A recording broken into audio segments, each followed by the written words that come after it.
দর্শক আমন্ত্রণ চ্যানেল 24 এর সন্ধ্যা 7টার খবরে আপনাদের সাথে আছি এই মুহূর্তে আমি ইসরাত আমিন, আমি মোহাম্মদ ইমতিয়াজ। দর্শক, অন্তর্বর্তী সরকারের 100 দিন উপলক্ষে জাতির উদ্দেশ্যে ভাষণ দিচ্ছেন প্রধান উপদেষ্টা ডক্টর মোহাম্মদ ইউনূস। আমরা সরাসরি চলে যাচ্ছি। যারা দেশকে এক হিংস্র স্বৈরাচারের হাত থেকে বাঁচিয়েছে, কৃতজ্ঞ চিত্তে স্মরণ করছি আপনাদের ভাই বোনদের, আপনাদের সন্তানদের যারা এই বিপ্লবে অংশগ্রহণ করেছে। আমরা অন্তর্বর্তীকালীন সরকারের প্রথম 100 দিন অতিক্রম করলাম। আপনারা জানেন কি কঠিন এক পরিস্থিতিতে আমাদের দায়িত্ব গ্রহণ করতে হয়েছে। ছাত্র শ্রমিক জনতার অভূতপূর্ব গণ অভ্যুত্থানের পর ফ্যাসিস্ট সরকার প্রধান পালিয়ে গেলে দেশ সরকার শূন্য হয় সাময়িকভাবে। পুলিশ প্রশাসন এ সময় সম্পূর্ণ নিষ্ক্রিয় হয়ে পড়লে উদ্বেগজনক এক পরিস্থিতির সৃষ্টি হয়। স্বৈরশাসনে বিপর্যস্ত এই দেশকে আমাদের সবাইকে মিলে পুনর্গঠন করতে হচ্ছে। জুলাই আগস্ট বিপ্লবের পর আমরা এমন একটি দেশ হাতে পেয়েছি যার সর্বত্র ছিল বিশৃঙ্খলা। স্বৈরশাসন টিকিয়ে রাখতে আইন শৃঙ্খলা বাহিনীকে জনগণের মুখোমুখি দাঁড় করিয়ে দেওয়া হয়েছিল। বিপ্লব চলাকালে প্রায় 1,500 ছাত্র শ্রমিক জনতার শহীদে মৃত্যু হয়। আমাদের সরকার প্রতিটি মৃত্যুর তথ্য অত্যন্ত যত্নের সাথে জোগাড় করছে। এই বিপ্লবে আহত হয়েছে 19,931 জন। আহতদের জন্য ঢাকার 13টি হাসপাতাল সহ বিভিন্ন বিশেষায়িত হাসপাতালে চিকিৎসার ব্যবস্থা করা হয়েছে। প্রতিদিনই তালিকায় আরও নতুন নতুন শহীদের তথ্য যোগ হচ্ছে, যারা স্বৈরাচারের আক্রোশের শিকার হয়ে এই পৃথিবী ছেড়ে চলে গেছেন। প্রতিটি হত্যার বিচার আমরা করবই। জুলাই আগস্ট হত্যাকাণ্ডের বিচারের যে উদ্যোগ আমরা নিয়েছি তার কাজও বেশ ভালোভাবে এগিয়ে যাচ্ছে। পতিত স্বৈরাচার শেখ হাসিনাকেও আমরা ভারতের কাছ থেকে ফেরত চাইব। কেবল জুলাই আগস্ট হত্যাকাণ্ডই নয়, আমরা গত 15 বছরে সব অপকর্মের বিচার করব। অসংখ্য মানুষ গুম হয়েছে, খুন হয়েছে। এই সময় আমরা গুমের তদন্তে একটা কমিশন গঠন করেছি। কমিশন প্রধান আমাকে জানিয়েছেন অক্টোবর পর্যন্ত তারা 1600 গুমের তথ্য পেয়েছেন। তাদের ধারণা এই সংখ্যা 3,500 ছাড়িয়ে যাবে। অনেকেই কমিশনের কাছে গুমের অভিযোগ করতে ভয় পাচ্ছেন এই ভেবে যে অভিযুক্ত ব্যক্তিদের দ্বারা তারা আবার আক্রান্ত হতে পারেন, ক্ষতিগ্রস্ত হতে পারেন। আমি আপনাদের আশ্বস্ত করতে চাই, আপনারা দ্বিধাহীন চিত্তে কমিশনকে আপনাদের অভিযোগ জানান। কারো সাধ্য নাই আপনাদের গায়ে আবার হাত দেয়। গুম কমিশনের সদস্যদের কাছে ভুক্তভোগীদের যে বিবরণ আমরা পেয়েছি তা অত্যন্ত মর্মান্তিক। জুলাই আগস্টের বিপ্লবের পর ছাত্রছাত্রীরা শহর বন্দরের দেয়ালে দেয়ালে তাদের মনের কথা লিখেছে। তাদেরও আগে যারা গুমের শিকার হয়েছে প্রতিটি গোপন আস্তানার দেয়ালে দেয়ালে তারা লিখে গেছেন তাদের কষ্টের মর্মস্পর্শী বিবরণ। তাদের এইসব কষ্টের কথা শুনে আমাদের হৃদয় কেঁপে উঠেছে। এসবের সঙ্গে জড়িতদের আমরা বিচারের কাঠগড়ায় দাঁড় করাবই। অভিযুক্ত যত শক্তিশালীই হোক, যে বাহিনীরই হোক, তাকে ছাড় দেওয়ার কোনো সুযোগ নেই। কেবল দেশে নয়, গুম, খুন ও জুলাই আগস্ট গণহত্যার সাথে জড়িতদের আমরা আন্তর্জাতিক আদালতেও বিচারের উদ্যোগ নিয়েছি। ইন্টারন্যাশনাল ক্রিমিনাল কোর্টের প্রধান কৌশলী করিম খানের সঙ্গে আমার এই ব্যাপারে ইতিমধ্যে কথা হয়েছে। আইনশৃঙ্খলা রক্ষাকারী বাহিনীগুলোর কোনো সদস্য কিংবা অন্য কেউ যাতে হত্যা, গুমসহ এই ধরনের কোনো অপরাধে জড়িয়ে পড়তে না পারে, এই জন্য আমরা গুম বিরোধী আন্তর্জাতিক সনদে স্বাক্ষর করেছি। আপনারা দেখেছেন জাতিসংঘের আন্তর্জাতিক মানবাধিকার বিষয়ক হাই কমিশনার ফলকার তুর্ক সম্প্রতি বাংলাদেশ সফর করেছেন। জাতিসংঘ জুলাই আগস্ট হত্যাকাণ্ডের তদন্তে আমাদের সহযোগিতার হাত বাড়িয়ে দিয়েছেন। ডিসেম্বর প্রথম সপ্তাহে তারা আমাদেরকে তাদের রিপোর্ট হস্তান্তর করার প্রতিশ্রুতি দিয়েছে। অতীতের গুমের ঘটনাগুলো তদন্ত কাজেও আমরা নিয়মিত তাদের সঙ্গে যোগাযোগ রক্ষা করে চলেছি। মানবাধিকার রক্ষায় সহযোগিতা করতে ঢাকায় তারা তাদের জনবল বাড়ানোর প্রস্তাব দিয়েছে। আমরা এই প্রস্তাব গ্রহণ করেছি। প্রিয় দেশবাসী, আমি আগেও জানিয়েছি, আবারও জানাচ্ছি, গণ অভ্যুত্থানে সকল শহীদদের পরিবারকে পুনর্বাসন করা হবে, একজনও বাদ যাবে না। সকল আহত শিক্ষার্থী, শ্রমিক, জনতার চিকিৎসার সম্পূর্ণ ব্যয় সরকার বহন করবে। আহতদের দীর্ঘমেয়াদী এবং ব্যয়বহুল চিকিৎসা এবং শহীদদের পরিবারের দেখাশোনার জন্য স্বাস্থ্য মন্ত্রণালয়ের নেতৃত্বে একটি পূর্ণাঙ্গ তালিকা প্রস্তুত করা হয়েছে। প্রতিটি শহীদ পরিবারকে সরকারের পক্ষ থেকে 30 লক্ষ টাকা দেওয়া হচ্ছে। যারা বুলেটের আঘাতে তাদের দৃষ্টিশক্তি হারিয়েছেন তাদের চিকিৎসার জন্য নেপাল থেকে কর্নিয়া আনার ব্যবস্থা করা হয়েছে এবং যাদের প্রয়োজন তাদেরকে সরকারের পক্ষ থেকে বিদেশে চিকিৎসার জন্য পাঠানো হচ্ছে। জুলাই অভ্যুত্থানের কোনো শহীদ এবং আহত ছাত্র, শ্রমিক চিকিৎসা সেবা এবং পুনর্বাসন পরিকল্পনা থেকে বাদ যাবে না। এটি অন্তর্বর্তীকালীন সরকারের অঙ্গীকার। এই গণ অভ্যুত্থানের শহীদের স্মৃতি ধরে রাখতে গঠিত জুলাই শহীদ স্মৃতি ফাউন্ডেশন বেশ পাকাপোক্তভাবে তাদের কাজ শুরু করেছে। এই ফাউন্ডেশনকে সরকার 100 কোটি টাকা অনুদান দিয়েছে। এছাড়াও জুলাই আগস্ট বিপ্লবে শহীদ পরিবারের পুনর্বাসন ও আহতদের সর্বোত্তম চিকিৎসা নিশ্চিত করার জন্য সমাজ কল্যাণ মন্ত্রণালয়ের পক্ষ থেকে $5 মিলিয়ন একটি বরাদ্দ প্রস্তাব অর্থনৈতিক সম্পর্ক বিভাগের মাধ্যমে বিশ্ব ব্যাংকে পাঠানো হয়েছে। পতিত স্বৈরাচার পুলিশকে দলীয় কর্মীর মতো ব্যবহার করেছে। বাধ্য হয়ে তাদের অনেকেই গণহত্যায় অংশ নিয়েছেন। খুবই স্বাভাবিক প্রতিক্রিয়া হিসেবে তারা জনরোষের শিকার হয়েছেন। এতে তাদের মনোবল অনেক কমে যায়।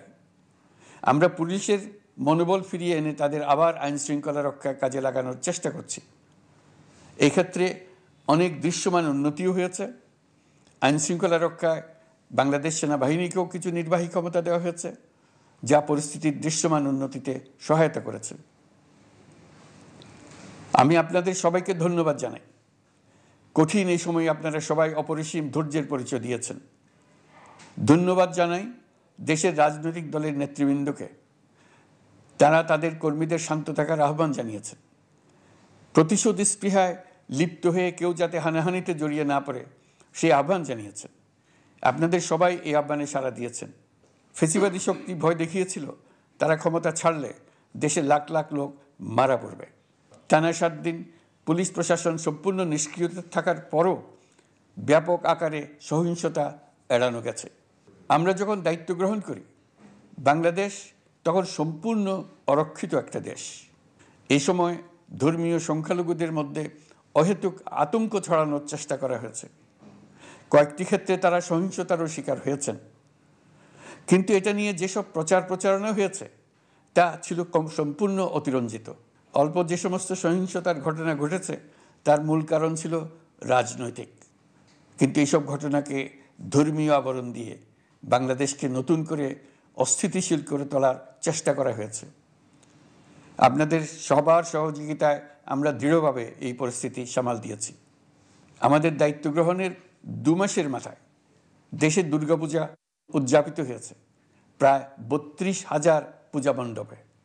দুর্গাপূজা উপলক্ষে নির্বাহী আদেশে একদিন অতিরিক্ত ছুটি ঘোষণা করা হয়, যা উৎসবের আমেজকে অনেক গুণ বাড়িয়ে দেয়। দুর্গাপূজাকে ঘিরে আমরা ব্যাপক নিরাপত্তা প্রস্তুতি নিই, যার ফলে দেশের হিন্দু সম্প্রদায় নির্বিঘ্নে তাদের উৎসব পালন করেছে। আমরা দায়িত্বে আসার পর যে অল্প কিছু ক্ষেত্রে তারা সহিংসতার শিকার হয়েছেন আমরা তার প্রতিটি ঘটনার তদন্ত করেছি। শুধু হিন্দু সম্প্রদায় নয়, দেশের কোনো মানুষই যাতে কোনো রকম সহিংসতার শিকার না হয় সেই জন্য আমরা যথাসাধ্য চেষ্টা করছি এবং সবসময় সে চেষ্টা করে যেতে থাকব। আপনারা জানেন চলতি বছর বাংলাদেশের বিভিন্ন অঞ্চলে 6টি বন্যা হয়েছে। আপনাদের সবার সহযোগিতায় আমরা এই বন্যা মোকাবেলা করেছি। বাংলাদেশের দেশপ্রেমিক সশস্ত্র বাহিনী বন্যা মোকাবেলায় জনগণের সাথে কাঁধে কাঁধ মিলিয়ে কাজ করেছে। বন্যা মোকাবেলা ও বন্যা পরবর্তী পুনর্বাসনের লক্ষ্যে বিশ্বব্যাংকের $250 মিলিয়ন অনুদান এবং স্থানীয় অনুদানের মাধ্যমে 100 কোটি টাকারও বেশি অর্থ সংগ্রহ করা হয়েছে। বন্যার ফলে অনেক জায়গায় ফসলহানি হয়েছে, ব্যাহত হয়েছে পণ্য সরবরাহ শৃঙ্খল। বন্যা পরবর্তী সময়ে বাজারে শাকসবজি সহ নিত্য প্রয়োজনীয় পণ্যের দাম বেড়েছে, ফলে আপনাদের কষ্ট হয়েছে। নিত্যপণ্যের দাম সহনীয় পর্যায়ে রাখতে আমরা যথাসাধ্য চেষ্টা করছি। বাজারে ডিমের সরবরাহ বাড়ানোর জন্য আমরা 9.5 কোটি ডিম আমদানির অনুমতি দিয়েছি। এই জন্য প্রয়োজনীয় শুল্ক ছাড়ও দেওয়া হয়েছে। মধ্যস্বত্বভোগীদের দৌরাত্ম্য কমিয়ে ডিমের উৎপাদকরা যাতে সরাসরি বাজারে ডিম সরবরাহ করতে পারে সেই উদ্যোগও নেওয়া হয়েছে। মানুষ যাতে স্বল্প মূল্যে কৃষিপণ্য কিনতে পারে সেজন্য রাজধানী সহ বিভিন্ন স্পটে সরকারি কিছু পণ্য বিক্রি করা হচ্ছে। টিসিবির মাধ্যমে 1 কোটি নিম্ন আয়ের ফ্যামিলি কার্ডের মধ্যে 57 লাখকে স্মার্ট কার্ডে রূপান্তরিত করা হয়েছে। বন্যার ফলে চালের উৎপাদন ব্যাহত হওয়ায় চাল আমদানিতে শুল্ক ছাড় দেওয়া হয়েছে। আসন্ন রমজানে নিত্য প্রয়োজনীয় দ্রব্যের সরবরাহ এবং দাম যাতে স্বাভাবিক থাকে এই জন্য সরকারের বিভিন্ন কর্তৃপক্ষ ব্যবসায়ীদের সাথে নিয়মিত বৈঠক করে যাচ্ছে। দ্রব্যমূল্য নিয়ে আমাদের কোনো লুকোছাপা নেই। মূল্যস্ফীতির পূর্ণ তথ্য জনগণের সামনে তুলে ধরা হচ্ছে। মূল্যস্ফীতি রোধে উচ্চ সুদের হার নির্ধারণ সহ একাধিক নীতিগত সিদ্ধান্ত নেওয়া হয়েছে, যার মধ্যে রয়েছে শস্য আমদানিতে এলসি সীমা অপসারণ এবং সরবরাহ চেইন সংক্ষিপ্ত করা। সামান্য হলেও জ্বালানি তেলের মূল্য কমানো হয়েছে। শিল্প কারখানায় গ্যাসের সরবরাহ বাড়ানোর উদ্যোগ নেওয়া হয়েছে যাতে স্থানীয় পর্যায়ে উৎপাদন ব্যাহত না হয় এবং রপ্তানি ক্ষতিগ্রস্ত না হয়। গণশুনানি ছাড়া নির্বাহী আদেশে বিদ্যুৎ গ্যাসের দাম না বাড়ানোর সিদ্ধান্ত নেওয়া হয়েছে। পরিবহন খাতে চাঁদাবাজি বন্ধের চেষ্টা করা হচ্ছে। আমরা আশা করি বাজারে পণ্যমূল্য কমিয়ে আনতে এটা ভূমিকা রাখবে। নেপাল থেকে পানি বিদ্যুৎ বাংলাদেশে আনার ব্যবস্থা করা হয়েছে। দৈনন্দিন রাষ্ট্র পরিচালনার পাশাপাশি আমাদের ভবিষ্যতের বাংলাদেশ বিনির্মাণের কথাও ভাবতে হচ্ছে। আপনারা সবাই জানেন আমাদের সবচেয়ে গুরুত্বপূর্ণ কাজ হচ্ছে একটি অবাধ সুষ্ঠু নির্বাচন আয়োজনের মধ্য দিয়ে নির্বাচিত সরকারের কাছে দায়িত্ব হস্তান্তর। আমরা রাজনৈতিক দলগুলোর সঙ্গে আমাদের নিয়মিত যোগাযোগ অব্যাহত রেখেছি। বিভিন্ন ইস্যুতে তাদের মতামত নিয়ে যাচ্ছি। সরকারের সিদ্ধান্ত গ্রহণে এসব মতামত অনেকাংশে প্রতিফলিত হচ্ছে। চলমান সংস্কার প্রক্রিয়ায় তাদের প্রতিটি মতামত সক্রিয়ভাবে বিবেচনায় নেওয়া হচ্ছে। আমরা আশা করছি নির্ধারিত সময়ে ডিসেম্বর-জানুয়ারির মধ্যেই সংস্কার কমিশনগুলো তাদের সুপারিশমালা সরকারের কাছে পেশ করতে পারবে। তাদের সুপারিশ নিয়ে আমরা রাজনৈতিক দলগুলোর সঙ্গে ক্রমাগতভাবে আলোচনায় বসব। সকলের ঐক্যমত্যের ভিত্তিতেই আমরা সংস্কার প্রস্তাব চূড়ান্ত করব। নির্বাচন কবে হবে এই প্রশ্ন আপনাদের সবার মনেই আছে, আমাদের মনেও সারাক্ষণ আছে। আপনারা লক্ষ্য করেছেন নির্বাচন আয়োজনের লক্ষ্যে আমরা প্রয়োজনীয় পদক্ষেপ নিতে শুরু করেছি। কয়েকদিনের মধ্যে নির্বাচন কমিশন গঠন হয়ে যাবে। তারপর থেকে নির্বাচন আয়োজন করার সমস্ত দায়িত্ব তাদের উপর বর্তাবে। নির্বাচন কমিশন ভোটার তালিকা হালনাগাদ সহ আরও কিছু কাজ শুরু করে দিতে পারবে, যা একটা অবাধ নির্বাচনের সাথে সরাসরি সম্পৃক্ত। প্রথমবারের মতো প্রবাসী বাংলাদেশিরা পোস্টাল ব্যালটের মাধ্যমে যাতে তাদের ভোটাধিকার প্রয়োগ করতে পারে সে লক্ষ্যেও সরকার কাজ করছে। তবে আমরা মনে করি না যে একটা নির্বাচন কমিশন গঠন করে দিলেই নির্বাচন আয়োজনে আমাদের দায়িত্ব শেষ। রাষ্ট্র ব্যবস্থায় সংস্কার আমাদের এই সরকারের অন্যতম অঙ্গীকার। আপনারাই আমাদেরকে এই ম্যান্ডেট দিয়েছেন। যেই 6টি সংস্কার কমিশন আমরা শুরুতে গঠন করেছিলাম তারা ইতোমধ্যে তাদের কার্যক্রম অনেক দূর এগিয়ে নিয়েছে। বিভিন্ন গণমাধ্যমে আপনারা তাদের কার্যক্রমের আপডেটও দেখছেন। কয়েকটি সংস্কার কমিশন ডিজিটাল প্ল্যাটফর্ম গঠন করেছে। আমার অনুরোধ আপনারা এই প্ল্যাটফর্মে উৎসাহ সহকারে আপনাদের মতামত জানাতে থাকুন। প্রথম 6টি সংস্কার কমিশনের মধ্যে একটি হলো নির্বাচন সংস্কার কমিশন। নির্বাচন অনুষ্ঠানের জন্য এই কমিশনের সুপারিশমালা অত্যন্ত জরুরি। তাদের প্ল্যাটফর্মে যান, আপনার মতামত খোলাখুলিভাবে তুলে ধরুন। আপনি দেশের মালিক, আপনি বলে দিন আপনি কি চান, কিভাবে চান। নির্বাচন নিয়ে আপনাদের সকল বক্তব্য বিনা দ্বিধায় বলতে থাকুন। আপনার মনের কথা তুলে ধরুন। আমার অনুরোধ সংস্কারের কথাটাও একই সঙ্গে বলুন। সংস্কারকে পাশ কাটিয়ে যাবেন না। নির্বাচনের কথা বলার সঙ্গে নির্বাচন ও অন্যান্য ক্ষেত্রে সংস্কারের কথাটিও বলুন। সংস্কার হলো জাতির দীর্ঘমেয়াদী জীবনী শক্তি। সংস্কার জাতিকে বিশেষ করে আমাদের তরুণ তরুণীদের নতুন পৃথিবী সৃষ্টির সুযোগ দেবে, জাতিকে বঞ্চিত করবেন না। নির্বাচন আয়োজনে যে সংস্কার কমিশনের সুপারিশমালায় রাজনৈতিক দলসমূহ এবং দেশের সকল মানুষের মতামত অপরিহার্য, সেই কমিশন হলো সংবিধান সংস্কার কমিশন। এই সুপারিশমালার যে অংশ সকলের কাছে গ্রহণযোগ্য হবে তার ভিত্তিতে নির্বাচনী আইন সংশোধন করতে হবে। সমান্তরালভাবে ভোটার তালিকাও হালনাগাদ করার প্রক্রিয়া চলতে থাকবে। আমি নিশ্চিত নই সংস্কার প্রস্তাবসমূহ বাস্তবায়নের সুযোগ আমরা কতটুকু পাব, তবে আমি আপনাদের কথা দিচ্ছি, আপনারা সুযোগ দিলে প্রয়োজনীয় কিছু অত্যাবশ্যকীয় সংস্কার কাজ শেষ করেই আমরা আপনাদের কাঙ্ক্ষিত নির্বাচন আয়োজন করব। ততদিন পর্যন্ত আমি আপনাদের ধৈর্য ধারণ করার অনুরোধ করব। আমরা চাইব আমরা যেন এমন একটি নির্বাচন ব্যবস্থা সৃষ্টি করতে পারি যা যুগ যুগ ধরে অনুসরণ করা যাবে। এর ফলে সাংবৎসরিক রাজনৈতিক সংকট থেকে আমাদের দেশ রক্ষা পাবে। এই জন্য প্রয়োজনীয় সময়টুকু আমি আপনাদের কাছ থেকে চেয়ে নিচ্ছি। নির্বাচনী সংস্কারের সিদ্ধান্ত হয়ে গেলে খুব দ্রুত আপনারা নির্বাচনের রোডম্যাপও পেয়ে যাবেন। অন্তর্বর্তী সরকার সৃষ্টি হয়েছে রাজনীতিকে নীতির কাঠামোয় আনার জন্য এবং রাজনীতির জন্য নতুন পরিবেশ সৃষ্টির নিবিড় আকাঙ্ক্ষা থেকে। এই আকাঙ্ক্ষা পূরণ করা থেকে জাতিকে বঞ্চিত করবেন না। নির্বাচনের ট্রেন যাত্রা শুরু করেছে, এটা আর থামবে না, কিন্তু যেতে যেতে আমাদের অনেকগুলো কাজ সেরে ফেলতে হবে। এই ট্রেন শেষ স্টেশনে কখন পৌঁছবে সেটা নির্ভর করবে কত তাড়াতাড়ি আমরা তার জন্য রেল লাইনগুলো বসিয়ে দিতে পারি, আর তা হবে রাজনৈতিক দলসমূহের ঐক্যমত্যের মাধ্যমে। ইতিমধ্যে অন্যান্য সংস্কার কমিশনের সুপারিশমালা নিয়ে আলাপ চলতে থাকবে। নির্বাচন ছাড়াও আরও গুরুত্বপূর্ণ সংস্কার করার ব্যাপারে ঐক্যমত গঠনের জন্য অতিরিক্ত সময় প্রয়োজন হতে পারে। দেশবাসীর কাছে, বিশেষ করে রাজনৈতিক দলগুলির কাছে আমরা ক্রমাগতভাবে প্রশ্ন তুলতে থাকব, কী কী সংস্কার নির্বাচনের আগে আপনারা করে নিতে চান। নির্বাচনের আয়োজন চলাকালীন কিছু সংস্কার হতে পারে, সংস্কারের জন্য নির্বাচনকে কয়েক মাস বিলম্বিতও করা যেতে পারে।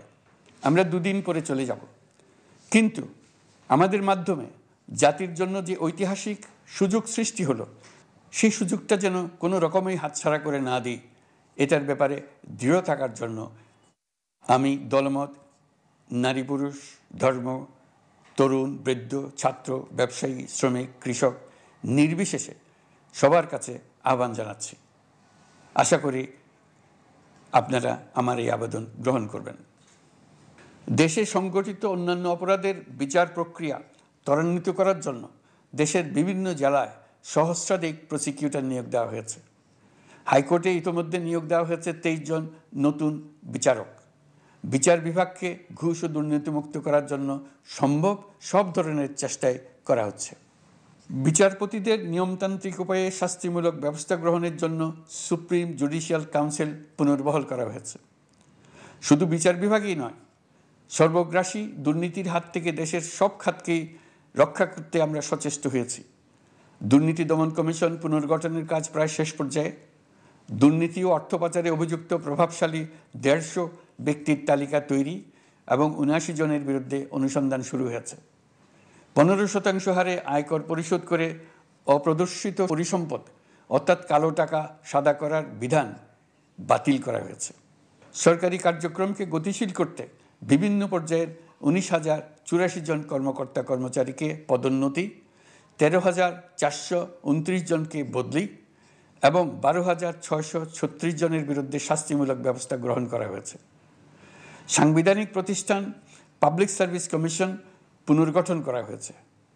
কুখ্যাত সাইবার সিকিউরিটি আইন বাতিলের নীতিগত সিদ্ধান্ত হয়েছে। এই আইনের অধীনে হওয়া যেসব মামলা মানুষের মত প্রকাশের অধিকারের সাথে সম্পর্কিত সেগুলো প্রত্যাহার করা হয়েছে।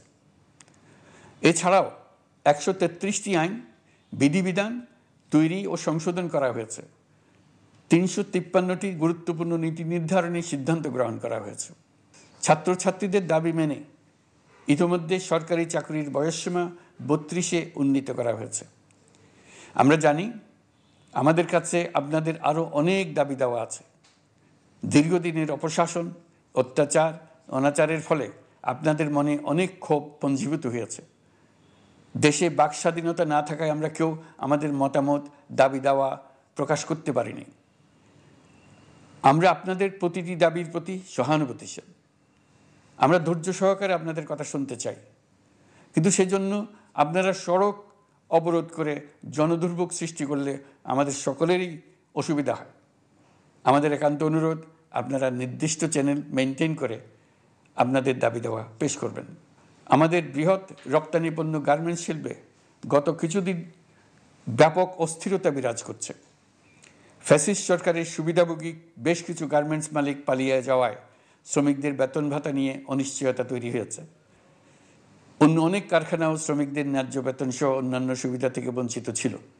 শ্রমিকরা তাদের দীর্ঘদিনের বঞ্চনার প্রতিবাদ জানাতে এবং অনিশ্চয়তা থেকে মুক্তি পেতে রাস্তায় নেমে আসে। আমরা তাদের কথা শুনেছি, তাদের আলোচনার টেবিলে নিয়ে আসতে পেরেছি। আমরা অত্যন্ত আনন্দিত যে মালিক শ্রমিকের মধ্যে 18 দফার একটা ব্যাপক ভিত্তিক চুক্তি স্বাক্ষরিত হয়েছে। বড় ধরনের কোনো সহিংসতা ছাড়াই আমরা শ্রমিক অসন্তোষ নিরসন করতে পেরেছি। তারা আবার উৎপাদনে ফিরেছে। এতে প্রাণ ফিরে পেয়েছে বাংলাদেশের রপ্তানিমুখী এই শিল্প। নানা প্রতিকূলতা সত্ত্বেও অক্টোবর মাসে আমাদের রপ্তানিতে প্রবৃদ্ধি হয়েছে প্রায় 21%। আমরা যখন কাজ শুরু করেছি দেশের অর্থনীতি ছিল বিপর্যস্ত, বৈদেশিক মুদ্রার রিজার্ভ ছিল তলানিতে। আসার কথা, এই রিজার্ভ পরিস্থিতি এখন উন্নতির পথে। গত 3 মাসে রিজার্ভে কোনো রকম হাত না দিয়েই আমরা প্রায় $2 বিলিয়ন বৈদেশিক ঋণ শোধ করতে পেরেছি। জ্বালানি তেল আমদানিতে পুঞ্জীভূত বকেয়ার পরিমাণ $478 মিলিয়ন হতে কমিয়ে $160 মিলিয়ন আনতে পেরেছি। অর্থনীতি পুনরুদ্ধারে আমরা সর্বাত্মক চেষ্টা চালিয়ে যাচ্ছি। বিশ্বব্যাংক, IMF সহ বিভিন্ন দাতা সংস্থা ইতিমধ্যে ঋণ ও অনুদান হিসেবে $8 বিলিয়ন দেওয়ার প্রতিশ্রুতি দিয়েছে, যা আমাদের ভঙ্গুর অর্থনীতিকে সচল করতে সক্ষম হবে। পতিত সরকার আমাদের জন্য যে ভঙ্গুর অর্থনৈতিক পরিস্থিতি রেখে গিয়েছে তাতে রাজস্ব আদায়ে গতি আনতে হিমশিম খেতে হচ্ছে জাতীয় রাজস্ব বোর্ডকে। এর মধ্যেও জুলাইয়ের নেতিবাচক অবস্থা থেকে অক্টোবর নাগাদ রাজস্ব আদায়ে 9.9% প্রবৃদ্ধি অর্জিত হয়েছে। আগের অর্থ বছরের সংশোধিত বাজেটে বিপুল রাজস্ব ঘাটতি ছিল, যে কারণে এবার শুরু থেকেই রাজস্ব আদায়ের লক্ষ্যমাত্রা অনেক বেড়ে যায়। এর ফলে স্বৈরাচার পতনের পরবর্তী 3 মাসে 9.9% রাজস্ব বৃদ্ধির পরেও লক্ষ্যমাত্রার বিপরীতে 23%-এর বেশি ঘাটতি থেকে যায়। রাজস্ব আদায়ের গতি আনতে আমি এখন অনলাইনে আয়কর রিটার্ন জমা দিতে উৎসাহিত করছি। আন্তর্জাতিক সাহায্য সংস্থা, বিশ্বব্যাংক, IMF, UNDP ইত্যাদি প্রধানদের সঙ্গে আমার দীর্ঘ বৈঠক হয়েছে। তারাও বাংলাদেশকে নতুনভাবে এবং সর্বাত্মকভাবে সাহায্যের জন্য তাদের আগ্রহ ব্যক্ত করেছেন। চীনের পররাষ্ট্রমন্ত্রীর সঙ্গে একান্ত বৈঠকে চীনের পক্ষ থেকে যাবতীয় সাহায্যের আশ্বাস দিয়েছেন। 100 দিন আগে আর্থিক দিক থেকে আমরা যে লণ্ডভণ্ড অবস্থা থেকে যাত্রা শুরু করেছিলাম সেটা এখন অতীত ইতিহাস হয়ে দাঁড়িয়েছে। এই 100 দিনে অর্থনীতি সবল অবস্থানে চলে আসছে। এটা সম্পূর্ণ নিজস্ব নীতিমালা দিয়ে হয়েছে। বলা বাহুল্য, এখনও আমাদের বন্ধুদের কাছ থেকে যে সাহায্যের আয়োজন হয়েছে তা আসা শুরু করেনি। বন্ধু রাষ্ট্রগুলো শুধু যে আমাদের বড় বড় অঙ্কের সাহায্য দিয়ে আসছে তাই নয়, তারা এই সাহায্য দ্রুততম সময়ে আসা শুরু করবে এই প্রতিশ্রুতিও আমাকে দিয়েছেন। এই সাহায্য আসা শুরু করলে আমাদের অর্থনীতি অত্যন্ত মজবুত এবং আকর্ষণীয় অর্থনীতিতে পরিণত হবে।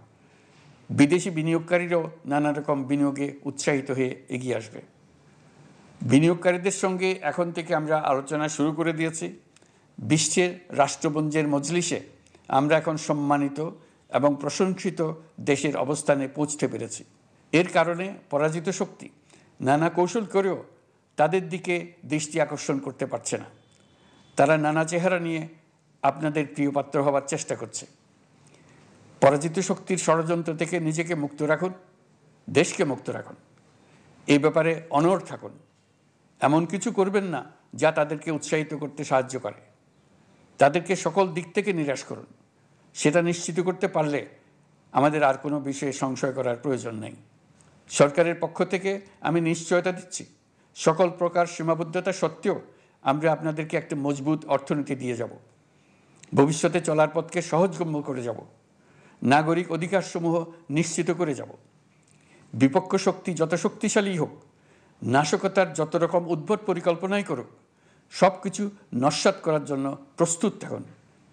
এবার যে মুক্তি আমরা অর্জন করেছি তা আমাদের কাছ থেকে কেউ যেন ছিনিয়ে নিতে না পারে, তার জন্য সর্বমুহূর্তে প্রস্তুত থাকুন। আপনারা জেনেছেন পতিত সরকার ও তার দোসররা প্রতি বছর দেশ থেকে 12 থেকে 15 বিলিয়ন ডলার পাচার করেছে। দুর্নীতি বিরোধী সংস্থা ট্রান্সপারেন্সি ইন্টারন্যাশনাল বাংলাদেশ সম্প্রতি এই তথ্য দিয়েছে। পাচার হয়ে যাওয়া এই অর্থ ফিরিয়ে আনার জন্য সম্ভব সকল ধরনের উদ্যোগ আমরা গ্রহণ করেছি। এই কাজে সফল হতে পারলে আমাদের অর্থনীতি আরও গতি পাবে। এই কাজে আমরা বিভিন্ন আন্তর্জাতিক সাহায্য সংস্থার সাহায্য দিচ্ছি। আমি ধন্যবাদ জানাতে চাই বিশ্ব নেতৃবৃন্দকেও। বাংলাদেশের এই সংকটময় সময়ে তারা প্রায় সবাই সহযোগিতার হাত বাড়িয়ে দিয়েছেন।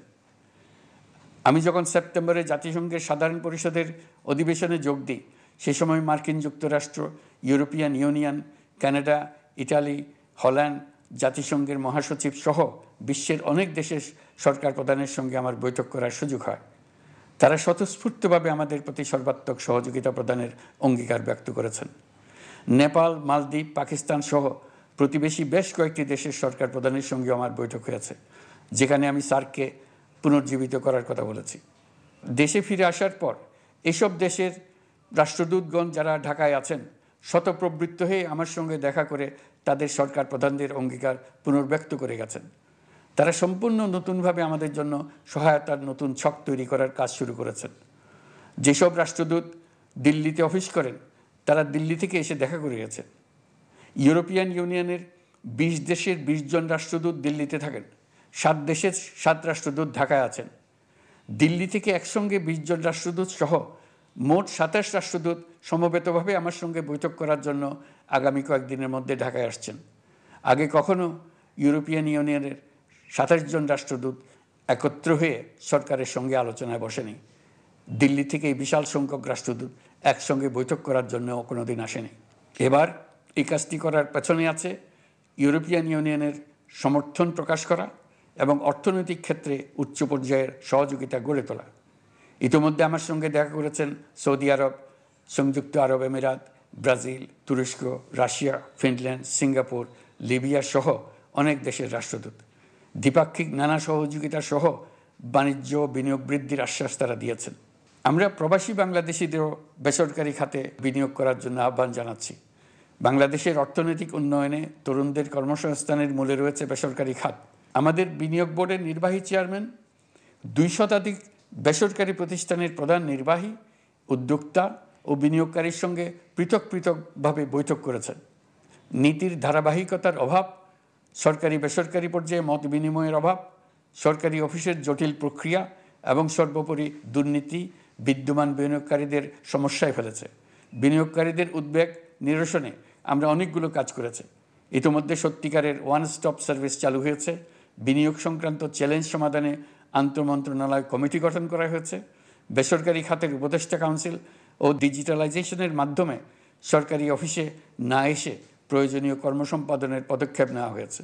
বিনিয়োগ উন্নয়ন সংস্থা আমাদের অগ্রগতির বিষয়ে সবাইকে মাসিক ভিত্তিতে আপডেট করে যাচ্ছে। আমরা প্রবাসীদের কল্যাণে কাজ করছি। আমার অনুরোধে সংযুক্ত আরব আমিরাত সাজাপ্রাপ্ত 57 জন সহ অন্যান্য বাংলাদেশিকে মুক্তি দিয়েছে। এইসব বাংলাদেশি যাবজ্জীবন কারাবাসের ঝুঁকি নিয়ে ফেসিবাদের বিপক্ষে প্রতিবাদ করেছিল। বাংলাদেশিরা এরকম প্রতিবাদ আরও অনেক দেশেই করেছেন। আমরা তাদের প্রতি কৃতজ্ঞ। কয়েকদিন আগে বাকুতে সংযুক্ত আরব আমিরাতের প্রেসিডেন্ট জনাব শেখ মোহাম্মদ বিন জায়েদ আল নাহিয়ানের সঙ্গে আমার কথা হয়েছে। তাকে বাংলাদেশের পক্ষ থেকে ধন্যবাদ জানিয়েছি।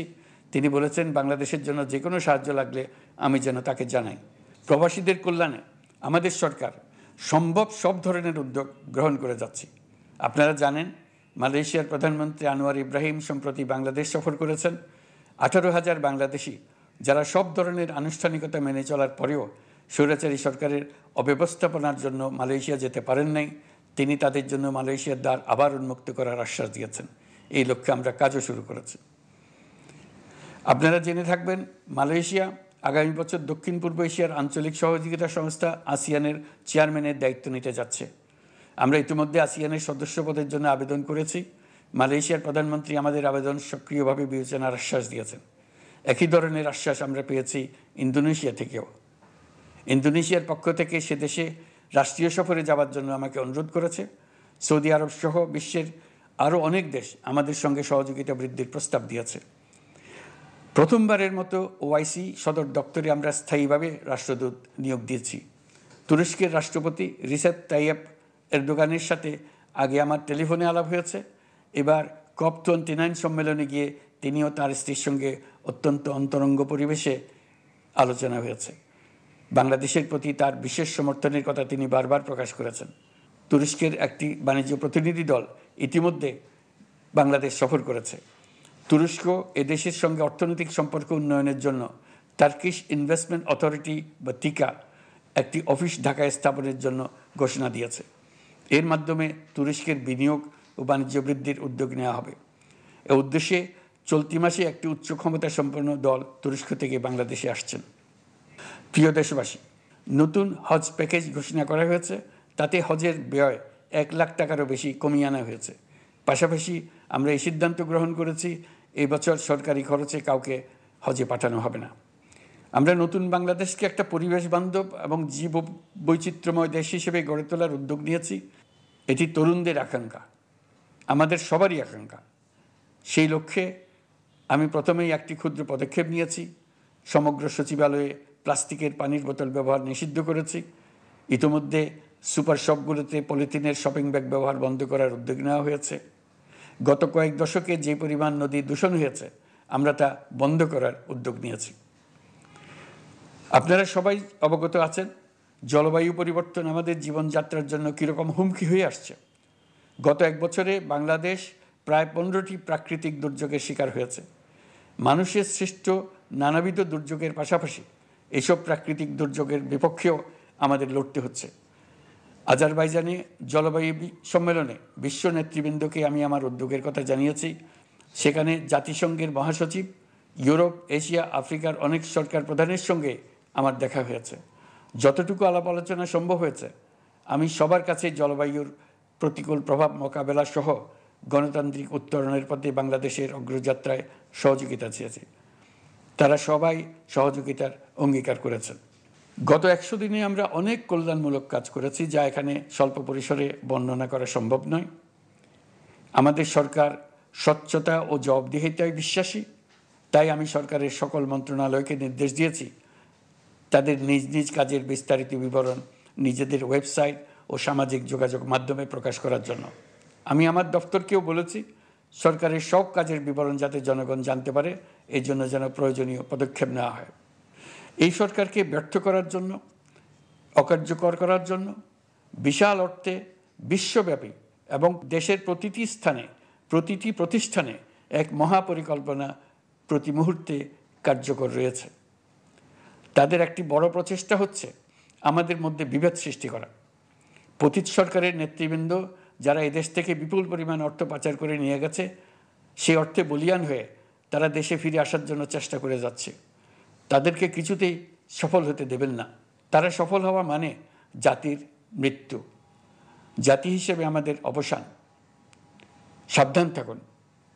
তাদের সকল হীন প্রচেষ্টাকে আমাদের ঐক্যের মাধ্যমে নস্যাৎ করে দেন, যেভাবে নস্যাৎ করেছিলেন তাদের বন্দুকের গুলিকে, তাদের আয়নাঘরকে, প্রতি পায়ে তাদের অনাচারের শিকলকে। এ ব্যাপারে সবাই একমত থাকুন, ঐক্যবদ্ধ থাকুন। আপনারা সবাই ভালো থাকবেন। দেশের সকল শিশু, কিশোর কিশোরী, তরুণ তরুণী, ছাত্রছাত্রী, বয়স্ক, বৃদ্ধ, পুরুষ, মহিলা সবাইকে আমার সালাম জানাচ্ছি। আসসালামু আলাইকুম। মহান আল্লাহ আমাদের সহায় হন। খুদা হাফেজ। দর্শক, অন্তর্বর্তী সরকারের 100 দিন উপলক্ষে জাতির উদ্দেশ্যে এতক্ষণ ভাষণ দিচ্ছিলেন প্রধান উপদেষ্টা ডক্টর মোহাম্মদ ইউনূস। আমরা এতক্ষণ সরাসরি সেখানে ছিলাম। ওয়ালটন ফ্রিজ কিনে পেতে পারেন 20 লক্ষ টাকা, রয়েছে কোটি কোটি টাকার নিশ্চিত উপহার। এলো instant milk powder happy cow, যেমন সাশ্রয়ী তেমনি পুষ্টিগুণে ভরপুর। আর এটা নিউজিল্যান্ডের গরুর দুধ। হ্যাপি কাউ, গরুর দুধের স্বাদ সবাই পাক। এবারে পরবর্তী প্রসঙ্গ, গণতন্ত্র এবং স্থিতিশীলতা ফেরাতে ডক্টর ইউনূস সরকারের কর্মপরিকল্পনায় পূর্ণ সমর্থন রয়েছে যুক্তরাজ্যের। পররাষ্ট্র মন্ত্রণালয়ে পররাষ্ট্র উপদেষ্টার সাথে বৈঠকের পর এই কথা জানিয়েছেন ব্রিটেনের পররাষ্ট্র প্রতিমন্ত্রী ক্যাথরিন ওয়েস্ট। তিনি আশা করেন উত্তরণের পরবর্তী ধাপে পৌঁছতে একটি কর্মপরিকল্পনা নেবে অন্তর্বর্তী সরকার। বলেন, নির্বাচনে সব দলের জন্য লেভেল প্লেইং ফিল্ড তৈরি করা উচিত।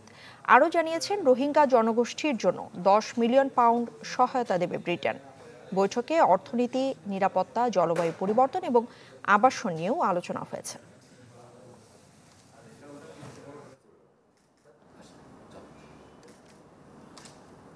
গাড়িটা আমার প্রেজেন্ট, আমার ফিউচার, আমার হ্যাপি লাইফ। আইডিএলসি আমার ফাইন্যান্সিয়াল পার্টনার বলেই কার লোন আমার কাছে লাইফ ইনভেস্টমেন্ট। দেশে খেলাপি ঋণ দাঁড়িয়েছে 15.3 লাখ কোটি টাকা, যা বিতরণ করা ঋণের 17%। আর রাষ্ট্র মালিকানাধীন ব্যাংকের খেলাপি ঋণের হার 40%। ঋণ বিতরণে অসুস্থ প্রতিযোগিতার কারণেই এমন পরিস্থিতি বলছেন ব্যাংক নির্বাহীরা। আর পরিস্থিতি উত্তরণে কঠোর হবার আহ্বান জানিয়েছেন বিশ্লেষকরা। এ নিয়ে আরও জানাচ্ছেন মাসুম মিয়া। শিয়ালের কাছে মুরগি বর্গা দেওয়ার হাতে কলমের উদাহরণ যেন বাংলাদেশের ব্যাংক খাত।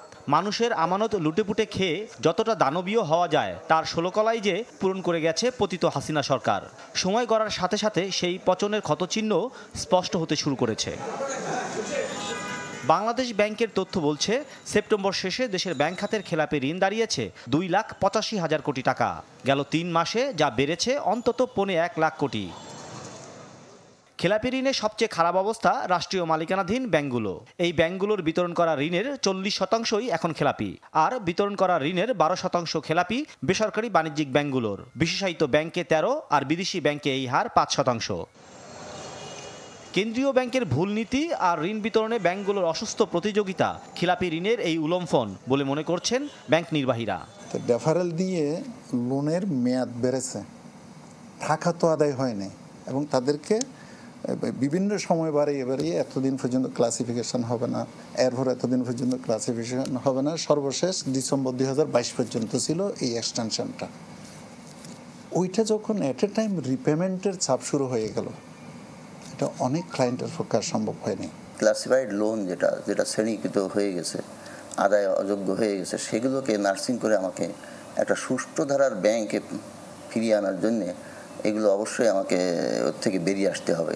তা না হলে আমি ব্যাংকিং কার্যক্রম, আমাদের টাকা তো সবাই আমার জনগণের টাকা নিয়ে আমি ব্যবসা করি।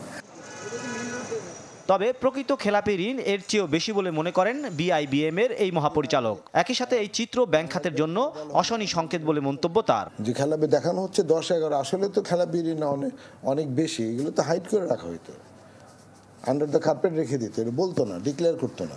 এখন যে অবস্থা খেলাপি ঋণের, এই অবস্থা থেকে উত্তরণ করতে গেলে খুব ড্রাস্টিক অ্যাকশনে যাওয়া লাগবে।